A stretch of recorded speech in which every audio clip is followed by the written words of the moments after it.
तुमची मुलं सुद्धा डोळे बंद करून लिहू शकतात, वाचू शकतात, ड्रॉइंग करू शकतात, सायकल चालवू शकतात, खेळू शकतात। जे सुद्धा आपण डोळे उघडे करून करू शकतो त्या सर्व गोष्टी डोळे बंद करून तुमची मुलं करू शकतात। तर हे शक्य आहे थर्ड आय ओपन झाल्यामुळे। मुलांची ग्रास्पिंग पॉवर वाढते, इंट्युशन्स पॉवर वाढते। ज्या मुलांना एक्झाम्स मध्ये कमी मार्क्स मिळत आलेले आहेत, थर्ड आय ऍक्टिव्हेशन नंतर त्यांनी जे सुद्धा काही वाचलेलं असेल ते त्यांना तसंच्या तसं त्यांच्या डोळ्यासमोर दिसलं जातं आणि पेजच नाही तर पूर्णपणे त्यांचं बुक हे त्यांच्या डोळ्यासमोर दिसलं जातं आणि ते बंद डोळ्यांनी ते पूर्ण बुक वाचू शकतात।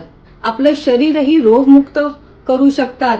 त्यांचा चष्मा निघाला जातो, मुलांची कॉन्सन्ट्रेशन पॉवर वाढते, त्यांची फोटोग्राफिक मेमरी वाढते, त्यांच्या लाईफमध्ये स्पिरिच्युअल डेव्हलपमेंट होते। आणि एवढंच नाही तर ब्लाइंड मुलं जी असतात, स्पेशल चाइल्ड जी असतात, त्यांच्यासाठी तर हे एक वरदानच आहे।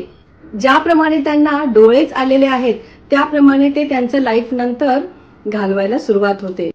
मी मनीषा फर्नांडिस पराडकर, स्पिरिच्युअल सर्व्हिसेस ची मी फाउंडर आहे। लगेचच कोर्स रजिस्टर करा आणि जॉईन करा।